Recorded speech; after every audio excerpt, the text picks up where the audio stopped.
Cześć, tu Ania z bloga Polskie Szlaki. Na rodzinne wakacje wybraliśmy mój numer 1 w Polsce. Pokażemy Wam uroki swego czasu najbogatszego miasta Rzeczypospolitej. Czy wiesz, gdzie w Gdańsku jest zamek, który zburzyli sami mieszkańcy? Stoi tu też największy ceglany kościół na świecie z zegarem spełniającym życzenia, ale tylko co 4 lata. Na plaży możecie spotkać całe stado dzikich fok, a nietoperze uratowały tu prawdziwy unikat. To miasto potrafi zaskakiwać na każdym kroku. Musieliśmy przyjść tutaj o 7 rano, żeby zaznać prawdziwego uroku i klimatu tej uliczki, najpiękniejszej w Gdańsku, ale i chyba w całej Polsce. Bruk, wąskie, wysokie kamieniczki, charakterystyczne przedproża. Chyba już wiecie, gdzie jesteśmy. To oczywiście ulica Mariacka. A wyobraźcie sobie teraz, że po wojnie ostała się tu tak naprawdę jedna kamieniczka i kawałek gotyckiej bramy. Reszta to przepiękna rewitalizacja, kunsztowna, z wielką dbałością o szczegóły. I pomyśleć, że niemal cała Polska mogłaby tak wyglądać dzisiaj. Odbudowa prowadzona z niezwykłym pietyzmem trwała do lat 70. XX wieku. Odrestaurowano nawet drobiazgowe detale jak słynne przedproża oraz żygacze przypominające fantastyczne stworzenia, chroniące domy przed złą energią. Ich faktycznym zadaniem jest zwyczajnie odprowadzanie deszczówki. Od początku istnienia ulicy jej nazwa była związana z Maryją, bo na jej końcu wyrasta gotycka bazylika, do której jeszcze wrócimy. A dziś nazywana jest ulicą Bursztynową, dlatego że w niemal każdej kamieniczce znajduje się jakaś galeria związana właśnie z tym bogactwem. W XVI i XVII wieku miasto było najbogatsze w całej Rzeczypospolitej, a wielkość swoją zbudowało na bałtyckim handlu, którego udział wynosił aż 30%. Za mną jeden z najważniejszych zabytków miasta, dwór Artusa, związany ściśle z handlem gdańskim, ale nie wiem, czy wiecie, skąd wzięła się jego nazwa, a mianowicie od króla Artura i ma nawiązywać do tego, że wszyscy mieszkańcy Gdańska są równi. No ale nie do końca chyba z tym tak było, bo na przykład kobiety miały zakaz wstępu do tego dworu. A zostaw mężczyzn na chwilę i zawsze znajdą coś ciekawszego do roboty. I dlatego żony tak naprawdę nigdy nie wiedziały, czy ich mężowie kupcy zajmują się w danym momencie handlem, czy są za tymi drzwiami i grają w gry i piją trunki. Za nimi kryje się piwnica Rajców, której historia jest tak stara jak samego dworu Artusa. Przed nimi dumnie pręży się już od XVII wieku symbol Gdańska – Neptun, który waży bagatela 650 kg. Za nim wyrasta potężny ratusz miejski, już niejako za Długim Targiem, rozpoczynając ulicę Długą, czyjego usytuowanie miało uświadamiać, że to kupcy byli prawdziwymi włodarzami miasta. Dawne miary gdańskie, wszystkie związane z ciałem człowieka, najmniejszy stopa, średni łokieć i największy sorzeń, może nie każdy wie, to jest długość od dłoni do dłoni, mniej więcej równa wzrostowi człowieka. I co dziwnego, w każdym mieście te miary mierzyły trochę inaczej. Co ciekawe, ponad wejściem znajduje się herb wraz z 2 lwami, ale jeden sam ponoć odwrócił się w kierunku Bramy Złotej, by przywitać wjeżdżającego do miasta króla. Stąd też ulica Długa zwana jest Traktem Królewskim. Dziś to niezwykle tłoczny deptak, otoczony wspaniałymi, bajkowymi kamienicami. Od zawsze były one zamieszkiwane przez najznamienitszych kupców i mieszczan. Dziś trudno sobie wyobrazić, że jeszcze w latach 50. XX wieku jeździły tu tramwaje.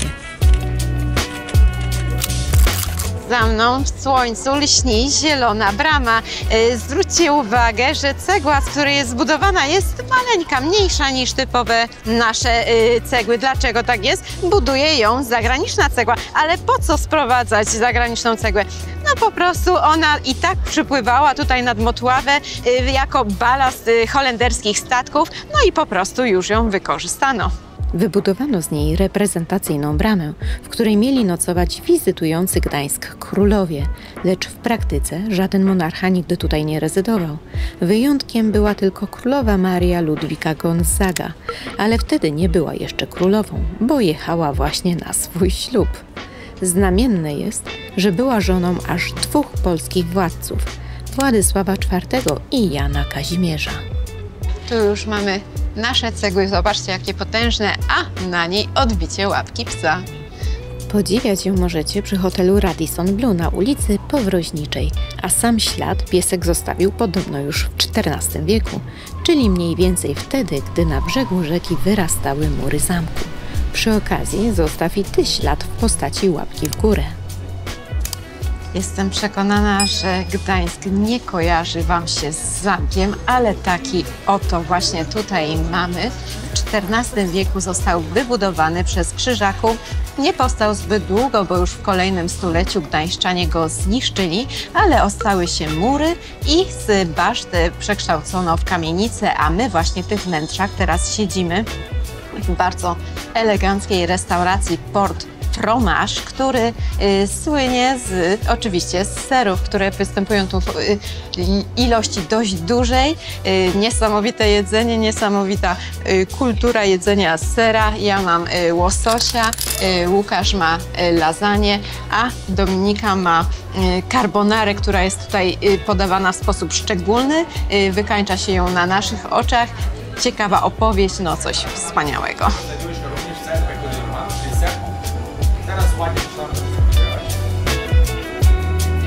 Dawno nie rozkoszowaliśmy się tak doskonałym smakiem seru, w tym i czarnego. Ale wracając jeszcze do zamku. Zaraz wam jego mury się pokażą, żebyście z góry mogli zobaczyć, jaką on wielką powierzchnię zajmował. Dobra to była lokalizacja, bo mogli kontrolować ujście rzeki. Jak trzeba było, podnosili wielki łańcuch z dna rzeki, blokowali przepływ i albo się płaciło takie zawyżone opłaty, albo się nie płynęło dalej. Tę oraz wiele innych wciągających historii usłyszysz w Żywym Muzeum Gdańska. To nowe miejsce na mapie miasta, w którym dowiesz się wielu ciekawostek przy wykorzystaniu interaktywnych animacji. A na sam koniec wybijesz swoją monetę. Razem podniesiemy i na 3 upuścimy. 1, 2 i 3. Wow. Wiem, że głośno, ale będzie warto. Zaraz zobaczysz, co nam takiego wyszło. Tam też dowiedzieliśmy się, że Krzyżacy rządzili Gdańskiem silną ręką, więc gdy nadarzyła się okazja, mieszczanie zdobyli zamek i wykorzystali jego budulec m.in. do przebudowy tego kolosa. Ja tam duża nie jestem, ale teraz wydaje się pewnie całkiem maleńka, bo mierzę się z największym ceglanym kościołem na świecie.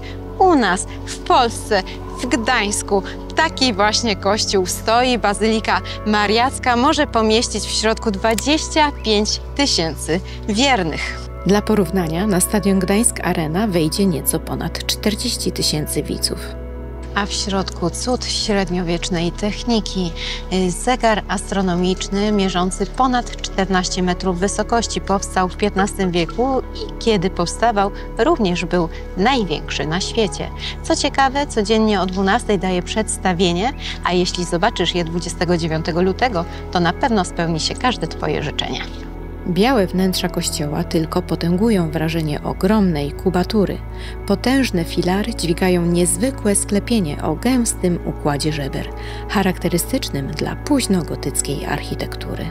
Z tą gotycką rzeźbą, piękną Madonną wiąże się interesująca legenda. Mianowicie żył kiedyś tutaj bardzo bogaty kupiec. Niestety o nim nie będzie ta historia, bowiem mu się zmarło. Natomiast zostawił bardzo bogatą swoją żonę, wdowę, do której od razu znaleźli się pretendenci do jej ręki. Tak był pewien bardzo życzliwy i pracowity Paweł oraz leniwy Zygfryd.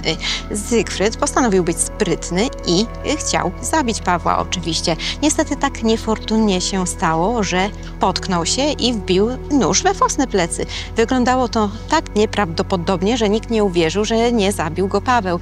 Stąd zamknięto go w celi i miał być skazany na śmierć. On tak gorliwie modlił się do Maryi, że objawiła mu się we śnie. Tak bardzo mu się spodobał ten sen, że ostatnim życzeniem przed śmiercią było, żeby ją po prostu wyrzeźbić. I kiedy wyrzeźbił tą piękną rzeźbę, to nikt nie uwierzył, że taka osoba mogła popełnić morderstwo i została po prostu uwolniona. No i tak doszło do małżeństwa z nim oraz z ową wdową. Wnętrza kryją jeszcze inne ciekawe zabytki, jak malowidło w kaplicy Świętego Jerzego czy ołtarz z XV wieku. Wstęp do bazyliki jest bezpłatny. Ta uliczka jest tak krótka, że nie wiem, czy zdążę powiedzieć na niej to, co chcę powiedzieć.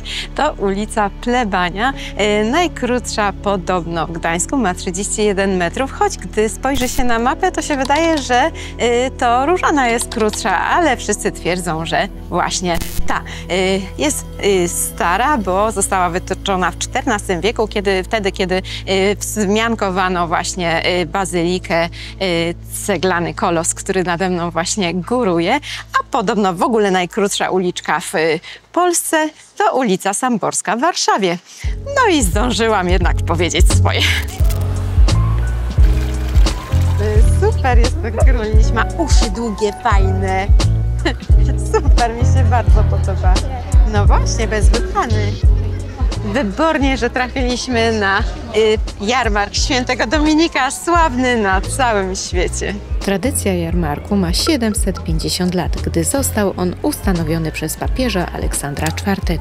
Organizowany jest na przełomie lipca i sierpnia. W tym roku trwał ponad 3 tygodnie. Lubisz takie wydarzenia? Zostaw info w komentarzu. Gdańsk to światowa stolica bursztynu, za mną Muzeum Bursztynu, ale ja powiem Wam całkiem współczesną ciekawostkę, a mianowicie bryłka bursztynu znaleziona na plaży Sobieszewskiej, licząca 40 milionów lat, poleciała w kosmos, a tak dokładnie podzielono ją na pół. Połówka jest w muzeum, a druga połówka poleciała z panem Sławoszem właśnie w kosmos. Po badaniach, jak na nią właśnie kosmos zadziałał, wróci tutaj do muzeum. Sobieszewską plażę jeszcze odwiedzimy, także zostań z nami. Zorganizowano też konkurs na połączone imiona dla rozdzielonego bursztynu i wygrały 3 propozycje: Apolonia, Kosmos i Bożydar. Na wspaniałej uliczce Piwnej wprost patrzę na zbrojownię, za mną Bazylika Mariacka i bar pod rybą. Smakowitości, nazwa pod rybą, ale generalnie knajpa słynie z ziemniaka. Ale jako właśnie, że jesteśmy nad morzem, a jeszcze i piątek jest, to śledź w śmietanie. Natalia wzięła też dorsza. Trochę czekaliśmy, no ale czego spodziewać się w piątek w wakacje w Gdańsku. Do tej pory pokazaliśmy Wam głównie atrakcje typowo miejskie, jak kamienice, kościoły czy rozległe place. Więcej o nich możesz poczytać u nas na blogu. Jednak Gdańsk jest wyjątkowy. Zbudował swoją potęgę na morskim handlu. Świadkiem tych tradycji jest niezwykła, unikalna wręcz budowla. Kamienny żuraw stanął w XV wieku, miał 3 ważne funkcje. Był bramą miejską, pełnił funkcje obronne, ale był też ogromnym dźwigiem portowym. Dzisiaj mieści się tu muzeum, które mówi o czasach świetności Gdańska, czyli o XVII wieku, kiedy kwitła żegluga. A jak owy dźwig działał? Nie napędzała go ani woda, ani ręce, tylko nogi.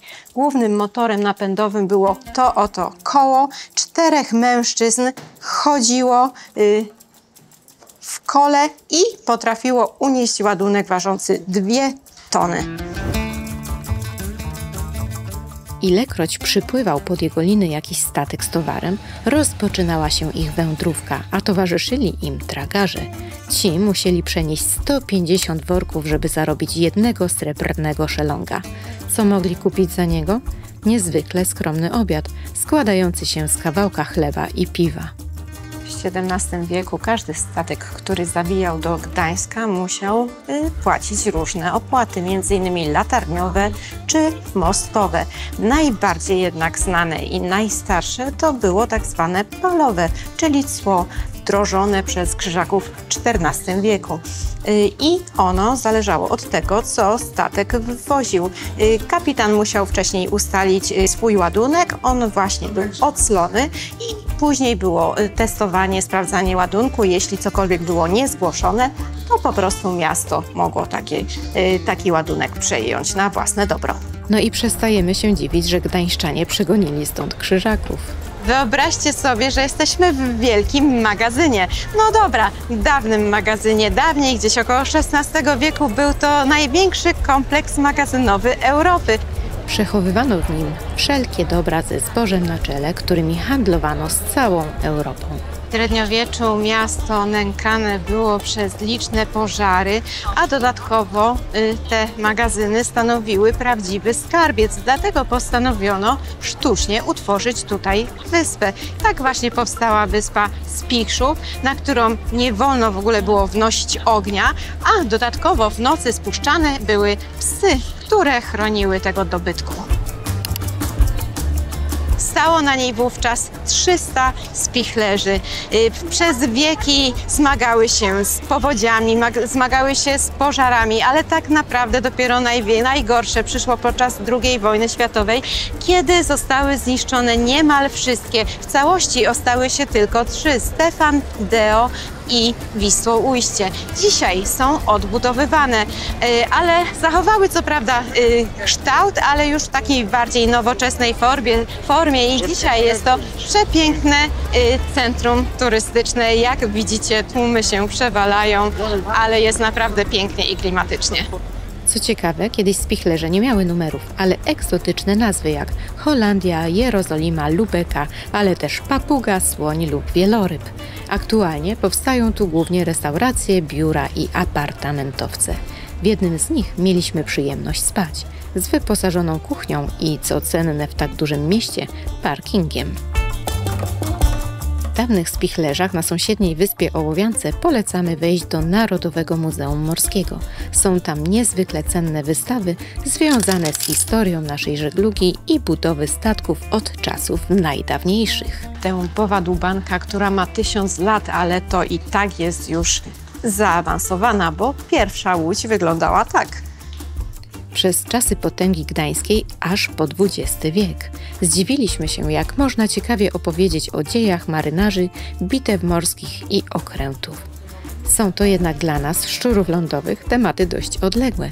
Jeżeli interesujesz się życiem na wodzie, to polecamy również nasz wcześniejszy film o dawnym życiu na Wiśle.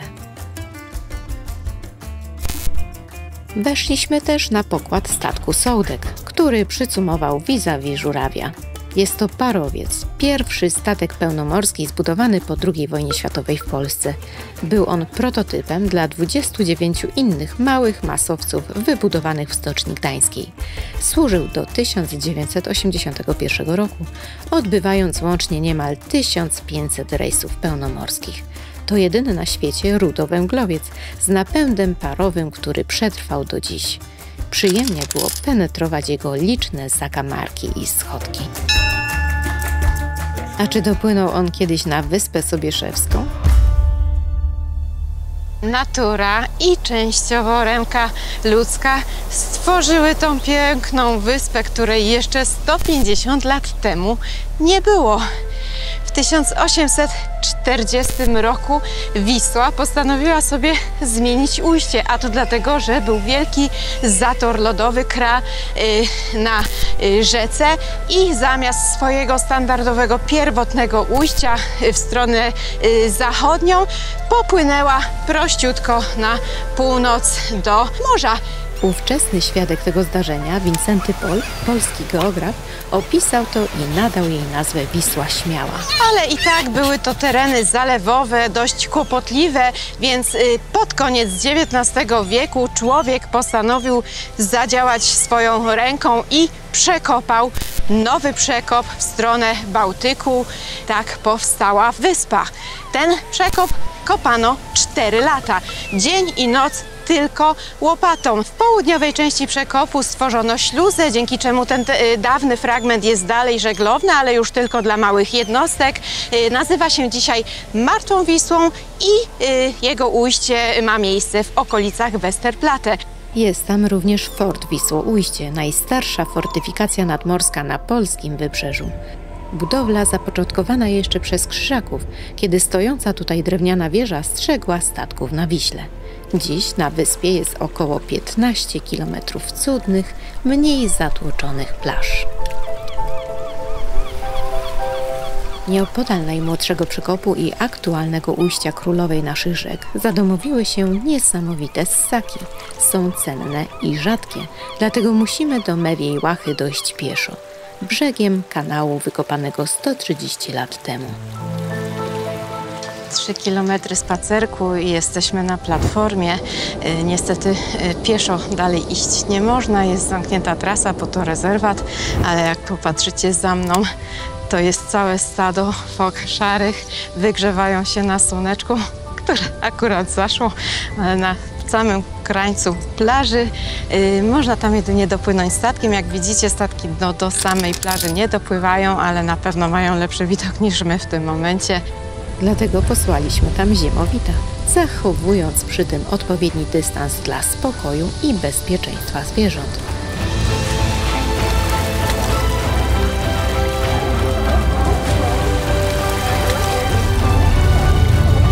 Córka doliczyła się tutaj 337 fok. Jeszcze w 2007 roku widywanych było tylko 6 osobników. Podobno najłatwiej je zaobserwować rano lub wieczorem, choć oczywiście gwarancji ich obecności nie ma. My odwiedziliśmy je około godziny 14. Pojawiają się na terenie rezerwatu również foki pospolite, znacznie rzadsze na naszych ziemiach. Fantastycznie, że nam się udało je zaobserwować. Choć powiem, że nawet gdyby fok nie było, to i tak polecam taką wędrówkę, bo wracaliśmy plażą i był to niezwykle przyjemny spacer w bardzo miłych okolicznościach przyrody, z przepięknymi muszlami. Nie wiedziałam, że tak unikalne można znaleźć w Polsce. Zachęceni pośpieszyliśmy jeszcze na drugą przechadzkę. W zachodniej części wyspy Wisła śmiała odważnie podąża do Bałtyku właśnie. Na nią patrzę, a woda, która jest bezpośrednio za mną, to jezioro Ptasi Raj. Dokładnie taką samą nazwę nosi rezerwat, który tutaj się mieści, bo to faktycznie Ptasi Raj. Bytuje tutaj 200 gatunków ptaków, a z 2 takich czatowni na szlaku można podglądać ich życie. A nieco wcześniej było zejście na plażę, która również jest nie lada gratką, dość odosobniona. Wspaniałe miejsce, żeby poszukać bursztynu, szczególnie po sztormie, czyli złota północy. Ale jak się okazuje, to nie Pomorze jest głównym miejscem, gdzie znajdują się złoża tego skarbu, bo 98% naszych złóż znajduje się na Lubelszczyźnie. Niestety tutaj szczęście nam nie dopisało i ptactwo pozostawało w ukryciu. Pokonana przez nas trasa, około 2,5 km lasem w jedną stronę, też nie była tak fajna jak poprzednia. Jeżeli więc dysponujesz czasem tylko na jedną wyprawę, to zdecydowanie idź na foki. Ziemowit odkrył nam nieco więcej uroków w tej części wyspy, bo zawsze widok z góry poszerza horyzonty. Dlatego warto wybrać się też do wieży ciśnień, na której zorganizowano nie tylko dogodny punkt widokowy. W zbiorniku Kazimierz na wyspie Sobieszewskiej można zobaczyć tak piękne widoki na Mewią Łachę, na Ptasi Raj za mną, a dowiesz się tutaj, jak to się dzieje w cudowny sposób, że w Twoim domu, w Twoim kranie leci zdrowa woda. Ale w obecnych czasach woda, która trafia do naszych mieszkań, musi spełniać bardzo wysokie standardy. Tutejsi przewodnicy przy pomocy interaktywnych makiet wytłumaczą nawet najmłodszym, jak bardzo trzeba się postarać, byśmy mogli się cieszyć bieżącą wodą. A zanim wejdziesz na platformę widokową, to możesz podpatrzeć, jakie skarby przyrodnicze kryją się w gęstwinach wyspy. A tu jeszcze jedna ciekawostka, zobaczcie, takie niepozorne kropeczki, a ratują ptaki przed tym, żeby się tutaj rozbijały o te szyby. Co druga ma kropeczki, na tych są folie UV, które również zabezpieczają ptaki. A czemu tutaj nie widać na przykład ptaków drapieżnych? Ano dlatego, że mieszkają tutaj bieliki, które uznałyby to za swoją ofiarę i też mogłyby zaatakować tą szybę. Zbiornik leży na gdańskim szlaku wodociągowym. Na nim kryje się też inna, unikalna ciekawostka – zbiornik wodny Stara Orunia. Wchodząc do środka, masz wrażenie, jakbyś odwiedzał zalaną wodą świątynię. Murowane nawy i arkady, nastrojowo podświetlone, tajemniczo odbijają się w jej toniach. To pierwszy tak nowoczesny zbiornik wodny w Europie, przez ostatnie dziesięciolecia tak naprawdę bardzo zaniedbany, zawładnięty przez meliniarzy, którzy tutaj przesypiali, palili ogniska, a miejsce to ukochały sobie nietoperze. Zostałyby tutaj na pewno doprowadzone do śmierci i zagłady, ale organizacje ekologiczne wywarły presję na właścicielu i obiekt został prześlicznie zrewitalizowany, a nietoperze uratowane. A są to bardzo, bardzo ciekawe ssaki, jedyne latające, ale to nie jest najważniejsze w tym wszystkim, nawet też nie to, że zjadają komary, przez wszystkich nielubiane, ale to, że mają w sobie gen długowieczności i to może być dla nas bardzo pomocne. Dokładnie nie wiadomo, ile one żyją, bo różne źródła różnie podają, że to jest 18 lat, że to jest 30 lat. Niemniej faktem jest, że najstarszy, jakiego złapano, był oznakowany, miał na przedramieniu tak zaciśniętą taką półobrączkę. Z tą półobrączką latał 42 lat. Nie wiadomo, ile miał lat, jak mu to zakładano, a także po wypuszczeniu, ile jeszcze żył po wypuszczeniu, może jeszcze żyje. Są długowieczne, mają gen długowieczności, również mają gen naprawczy DNA. One są nosicielami wirusów, ale nie zapadają na choroby, które te wirusy wywołują. Są odporne na wszelkiego rodzaju zmiany nowotworowe. Nie chorują na nowotwory. Raz po raz przelatywały one koło naszych głów. Jak dobrze wiecie, nietoperze zimą hibernują, dlatego też obiekt można zwiedzać tylko w sezonie letnim. My też skorzystaliśmy z letniej, upalnej wręcz pogody i wybraliśmy się na plażę z jedynym molo w Gdańsku. Tak samo pomyślał chyba cały Gdańsk i połowa Polski. Brzeźno to jedno z najstarszych kąpielisk nad Bałtykiem. Powstało już na początku XIX wieku, ale wyglądało to zupełnie inaczej niż teraz. Stanęły wówczas dwa drewniane budynki, osobne kąpielisko dla pań i osobne dla panów. Co ciekawe, panie za godzinę kąpieli płaciły 24 grosze, a panowie tylko 12. Nie znaleźliśmy, dlaczego tak się działo. Może wy wiecie, chętnie się dowiemy. A z centrum Gdańska do tego kąpieliska turystów woziły specjalne wozy. Były to tak zwane żurnaliery, zaprzężone w konie tramwaje, które odjeżdżały codziennie spod bramy Wyżynnej o 7 rano i 16 po południu, a bilet kosztował ponoć 6 groszy. Dziś plażą i królewskim Gdańskiem możemy rozkoszować się bez ustanku. Czy i według Ciebie to najpiękniejsze miasto w Polsce? Pozdrawiamy!